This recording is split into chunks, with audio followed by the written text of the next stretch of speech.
इस सेशन में हम लोग बात करेंगे कि रिफ्लेक्शन कोऑर्डिनेट एक्सिस में कैसे होता है, साथ ही कुछ स्पेशल लाइंस के बारे में बात करेंगे और बात करेंगे इनवेरिएंट्स के बारे में। बट मेक श्योर उससे पहले आपने ये वाला वीडियो ज़रूर देखा हो, वरना आपको घंटा कुछ समझ में नहीं आने वाला। तो चलिए अब डिस्कस करते हैं कि एक्चुअल में रिफ्लेक्शन काम कैसे करता है। मान लीजिए आपके सामने ये एक फ़ोटो है और इस फ़ोटो में एक लड़की अपने आप को शीशे में देख रही है। अगर आप गौर करेंगे, जितना डिस्टेंस इस लड़की और शीशे के बीच में होगा, उतना ही डिस्टेंस इस लड़की की इमेज और इस शीशे के बीच में होगा। अब आप इस दूसरे एग्जांपल को देखिए। मान लीजिए ये एक पॉट आपके शीशे के सामने रखा हुआ है और इसकी इमेज कहीं शीशे के पीछे बन रही है। तो जितना डिस्टेंस इस पॉट का इस मिरर से होगा, उतना ही डिस्टेंस उसकी इमेज का इस मिरर से होगा। तो बेसिक कंसेप्ट क्या कहता है, मान लीजिए आप एक शीशे के सामने खड़े हैं, तो जितना डिस्टेंस आपका इस शीशे से होगा, उतना ही डिस्टेंस आपकी इमेज का इस शीशे से होगा। तो चलिए अब देखते हैं कोऑर्डिनेट एक्सिस में काम कैसे करता है। मान लीजिए मेरे पास एक पॉइंट है जिसका कोऑर्डिनेट है 3,4।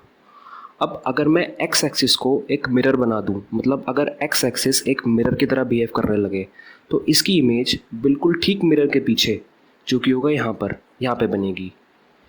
अब जितना डिस्टेंस इस ऑब्जेक्ट का मिरर से है, उतना ही डिस्टेंस इसकी इमेज का भी मिरर से ही होगा और आपको जो कोऑर्डिनेट है इसकी इमेज के वो मिल जाएंगे, विच इज़ 3,-4, जो कि कहलाया जाएगी मिरर इमेज इन एक्स एक्सिस।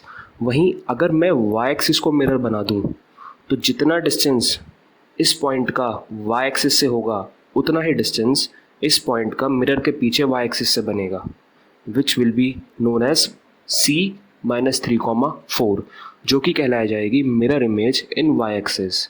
अब ये सब तो ठीक है। अब देखिए ओरिजिन में चीज़ कैसे रिफ्लेक्ट करती हैं। मान लीजिए मैं इस ओरिजिन को एक शीशे की तरह बना दूं, तो जितना डिस्टेंस इस ऑब्जेक्ट का ओरिजिन के शीशे से होगा, उतना ही डिस्टेंस इसकी इमेज का भी ओरिजिन के शीशे से होगा, which will be known as coordinate D-3,-4, और इसको बोला जाएगा mirror image in origin. Hopefully आप समझ गए। अब आप लोग थोड़ा गौर करिए इन सारे कोऑर्डिनेट्स पे और जो इनकी मिरर इमेज आई है। एक्चुअल कोऑर्डिनेट चेंज नहीं हुआ है, सिर्फ और सिर्फ इन कोऑर्डिनेट्स का क्वाड्रेंट चेंज हुआ है, यानी कि इनके आगे पीछे के साइन चेंज हुए। एक्चुअल कोऑर्डिनेट वही है, 3,4 ही है। अब एग्जामिनर कुछ चीज़ें ट्रिकी बनाने के लिए आपको ना एक्स एक्सिस देता है ना वो वाई एक्सिस देता है, वो कुछ पर्टिकुलर लाइंस दे देता है, जैसे कि y=0, x=0, कुछ इस तरीके की लाइन, और आपको बोलेगा कि बताइए अगर ऑब्जेक्ट इन लाइन में रिफ्लेक्ट करे तो उसकी इमेज कहाँ पे बनेगी। अब तक तो ठीक था, तक हमें एक्स एक्सिस और वाई एक्सिस दी गई थी, पर जैसे ही इन्वॉल्व हो जाती हैं तो देखते हैं इनका भी। अब x=0 का मतलब है कि एक ऐसी लाइन जिसके ऊपर सारे के सारे x कोऑर्डिनेट 0 होंगे, और ऐसी सिर्फ एक ही लाइन है y एक्सिस। अगर आप y एक्सिस को ध्यान से देखोगे तो इस पर एक भी x कोऑर्डिनेट नहीं आएगा, मतलब कि सारे के सारे x कोऑर्डिनेट आपके 0 हो जाएंगे। तो इस लाइन को बोलेंगे हम x=0, which is known as y axis. वहीं अगर आप y=0 की बात करें तो ये एक ऐसी लाइन है जिस पे y के सारे कोऑर्डिनेट 0 हैं। ऐसी कौन सी लाइन है जिस पे y के सारे कोऑर्डिनेट 0 हैं? वो है आपकी x एक्सिस। तो y=0 की लाइन को हम बोलते हैं x एक्सिस भी। अब डिस्कस कर लेते हैं x=3 की लाइन। अब ऐसा आपको लाइन ढूंढनी है जहाँ पर सारे के सारे x के कोऑर्डिनेट 3 हो जाएंगे। अगर आप इस पॉइंट को ध्यान से देखें और यहाँ से एक सीधी लाइन खींचें, तो इस लाइन को हम बोलेंगे x=3 की लाइन। वहीं मान लीजिए आपको खींचनी है y=-3 की लाइन, तो -3 कहाँ पे लाई करेगा, यहाँ पे लाई करेगा, और यहाँ पे एक सीधी लाइन आप लोग बना दीजिए कुछ इस तरीके से। तो ये जो लाइन आपकी कहलाई जाएगी, ये बोली जाएगी y=-3 की लाइन। अब एक लाइन और देख लेते हैं। मान लीजिए आपको बोले कि आपको पॉइंट रिफ्लेक्ट करने हैं y+2=0 की लाइन में, तो सबसे पहले इस 2 को उधर भेज दीजिए, विच विल बी लाइक y=-2। अब y=-2 आपको लोकेट करनी है, तो अगर आप ध्यान से देखें तो कहीं इस जगह -2 है, और यहाँ से आप लोग एक सीधी लाइन खींच दीजिए, विच विल बी ऑफ y=-2 की लाइन।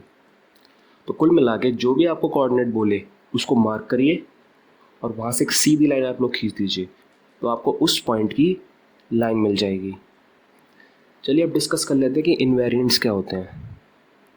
इनवेरिएंट्स ऐसे पॉइंट होते हैं जो रिफ्लेक्शन के बाद चेंज ना हो। जैसे कि अगर आप इस पॉइंट को देखेंगे विच इज़ 2,0, तो अगर मैं इसका एक्स एक्सिस में रिफ्लेक्शन करूं तो ये पॉइंट कहीं जाने के लायक नहीं है, कहीं पॉइंट कहीं भी रिफ्लेक्ट नहीं होने वाला। अगर मैं इस पॉइंट को विच इज़ 2,0 अगर मैं इसको वाई एक्सिस में रिफ्लेक्ट करूं तो ये पॉइंट के कोऑर्डिनेट्स आपको मिलेंगे -2,0 जो कि होगा यहाँ पर।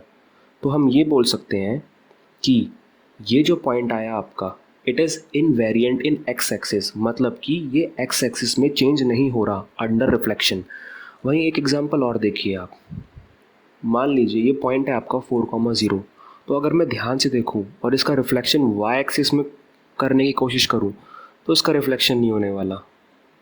बट वहीं अगर मैं इसका रिफ्लेक्शन एक्स एक्सिस में करूं तो मेरे को इसकी जो इमेज मिलेगी वो कहीं यहाँ पे मिलेगी विच विल बी -4,0। तो ये जो पॉइंट आपका कहलाया जाएगा it is invariant in Y axis, क्योंकि ये वाई एक्सिस में चेंज नहीं हो रहा है।